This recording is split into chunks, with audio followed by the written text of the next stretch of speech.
In this book, Hubbard is putting out another self-help manual, except that he is now adding a few dimensions to his system with the sharpened idea that any philosophy that teaches you to adapt to the environment, to the world, to reality itself is a slave religion. Clear echoes of Nietzsche, and throughout the work you get the same feel. So if you want to explore the changes and the development of a system of one of the newest religions that has come about in the 20th century, I'll give you some of the basics here and explore a few aspects that you might find interesting. So stay tuned.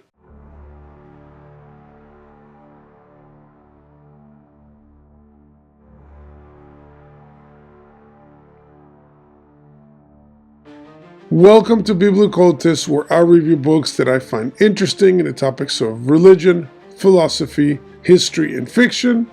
Don't forget to subscribe to the channel, like I always have to say.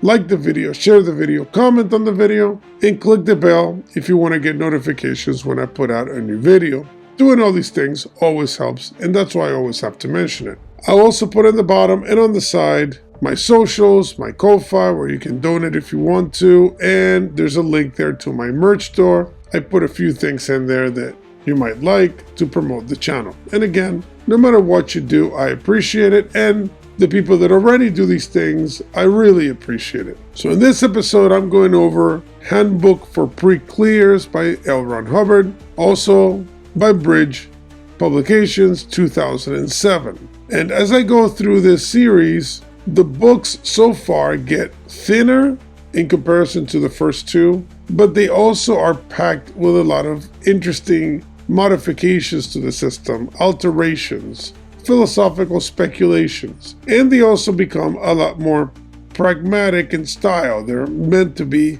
handbooks for self-study and self-analyzing, etc. In this book, Hubbard posits that it is a fact that the environment does not control the persons or control human beings, but that it should be vice versa.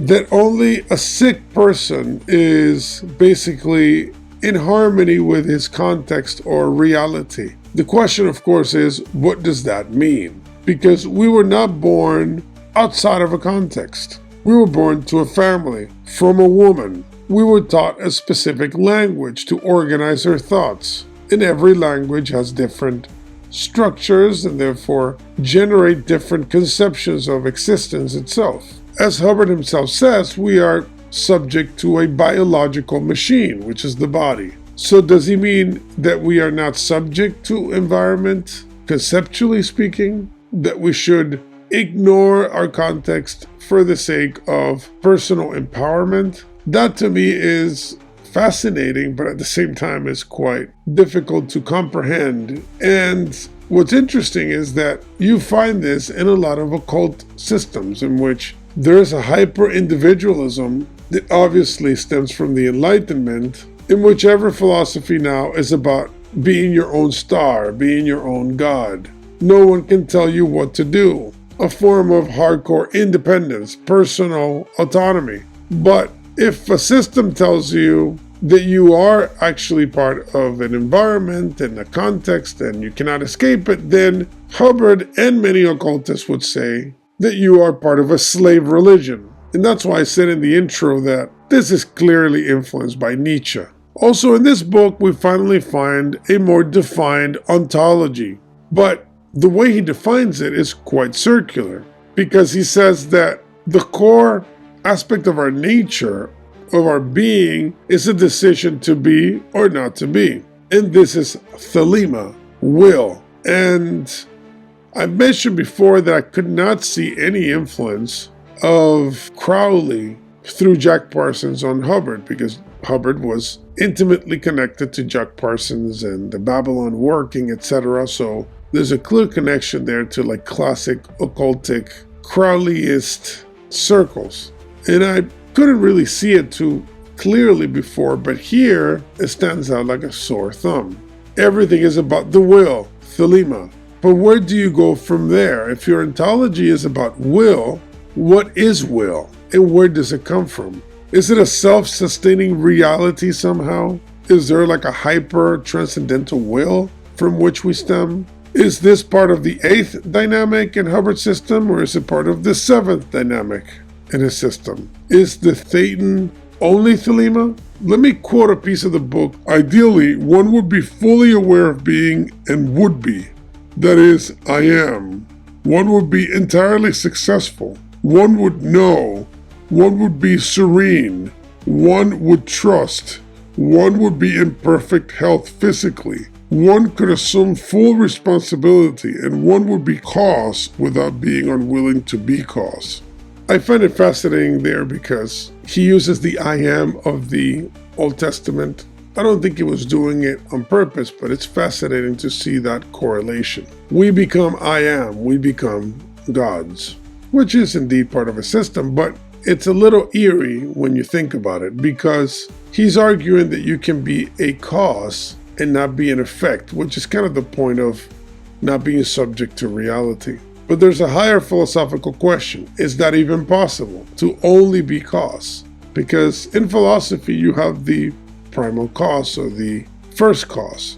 And based on that premise, everything else would be an effect. So you could be cause of certain things because you have free will, but can you really be a cause itself? He puts it all in caps. So a question that, at least so far in his books, he hasn't answered. He also speaks of conquering the physical universe, theta over mest. But since these two are apparently eternally intertwined, how much of it can be really conquered within time? Because as far as I'm concerned, we are yet to meet a being that has conquered the universe, who's achieved actually this goal. So is this just a conceptual idea that you as a finite being can conquer the vast universe? What does that actually really mean? Because it sounds very lofty and very fascinating, but if we are yet to meet a single solitary organic being that has achieved this level of power, then how can we actually even do it? Do we have an example? In this book, Hubbard introduces the notion of supersession, that the more recent books always override the older ones. Basically, he's stating that this current book will help you more than all the processing that he had developed in a few years prior. Let me give you a quote that exemplifies the idea itself. Further responsibility is mine in the unthinking attitude towards this new science. For I did not properly estimate a couple of years back the ability of the average auditor. Thus I oversold the subject in my first book, for I based it only on my own ability to handle the techniques. It required a year and a half to refine these techniques to a point where the average auditor could handle them.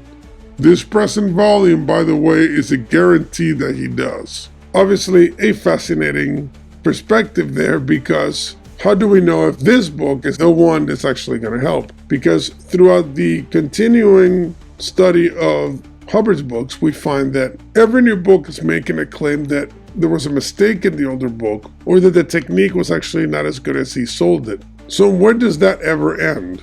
Now, he's a human being, so obviously I am not expecting perfection in the first work or anything like this. That's not my point. My point is that when you engender a system, a religious system, there's an expectation that the system has been thought out before it is presented. Here it seems to be an ever-evolving conceptual framework, but not really something that has been structured in a way that permits some kind of stability. Remember, this book was published only a few years after the first one. So if just a few years later you're already saying that almost everything in that first book is nonsense, that creates a problem.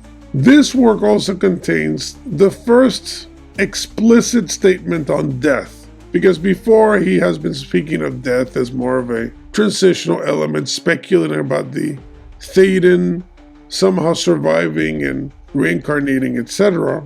And well, here he talks about memories as facsimiles that are basically stored all the way from your first appearance on Earth. So memories are now like imprints in the Thetan, and they remain there basically throughout all these different lives. So there's reincarnation, but he actually makes a very specific statement on death. And let me quote it for you because it merits a quick analysis. You as a personal identity are the composite of all your experience plus an initial decision to be and occasional decisions not to be.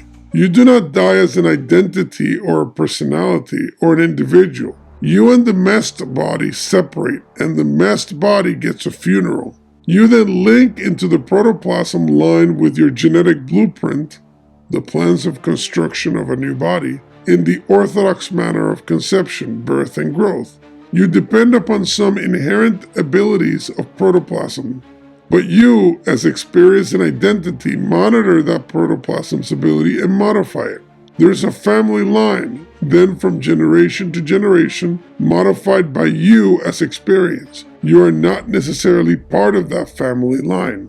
So a lot of interesting ideas there about how a you, which would be the Thetan, has the ability to control even the development of the protoplasm, the construction materials of the body, and you direct it by your behavior. He also for the first time argues that you are within a family line, but at the same time you're not part of the family line. So it sounds like the ancient world's notion of reincarnation, especially in Europe, because in the European context, reincarnation, when it appeared, it usually stayed within a family line.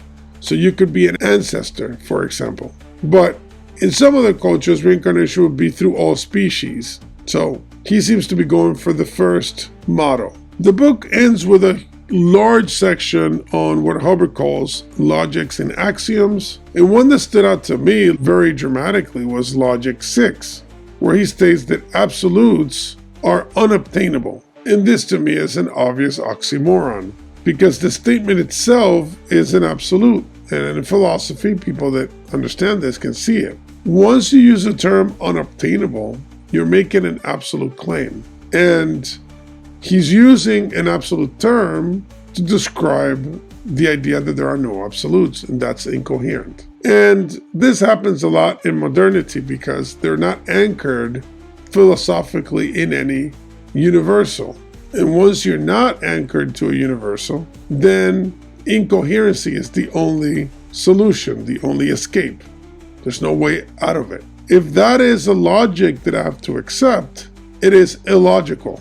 And to me, this is actually one of the most problematic aspects of the entire system. Because all the other elements are interesting, fascinating, it seems to be a speculation and exploration, etc. But once you have a logic that is incoherent, and it's part of your system, then things start getting very shaky. Also, there are two axioms further down in the book that are relevant to this issue because of how they relate to that logic. So, axioms 188 and axiom 189. Absolute good and absolute evil do not exist in the messed universe. That which is good for an organism may be defined as that which promotes the survival of that organism. Evil may be defined as that which inhibits or brings plus or minus randomity into the organism, which is contrary to the survival motives of the organism.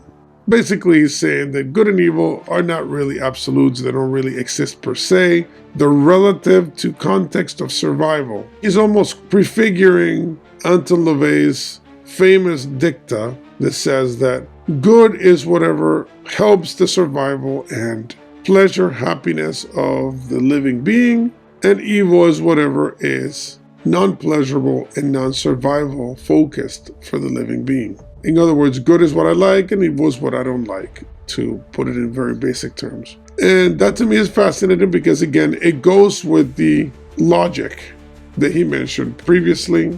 If there are no absolutes, which itself is an absolute, but if you accept that position, then yeah, of course, good and evil cannot exist per se. It's more an issue of gradation.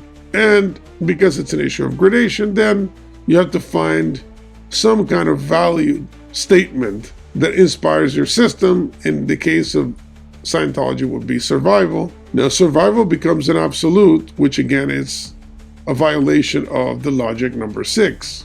Because if there are no absolutes, then survival itself is not absolute and therefore cannot be an absolute value from which you derive a value judgment like good and evil. So not only does good and evil doesn't exist, but the way he's anchoring the belief that there is good and evil if you base it on survival is absurd, because survival itself is not an absolute and therefore you cannot even base it on that. So as you can see, once you have bad philosophical foundations, the entire thing collapses.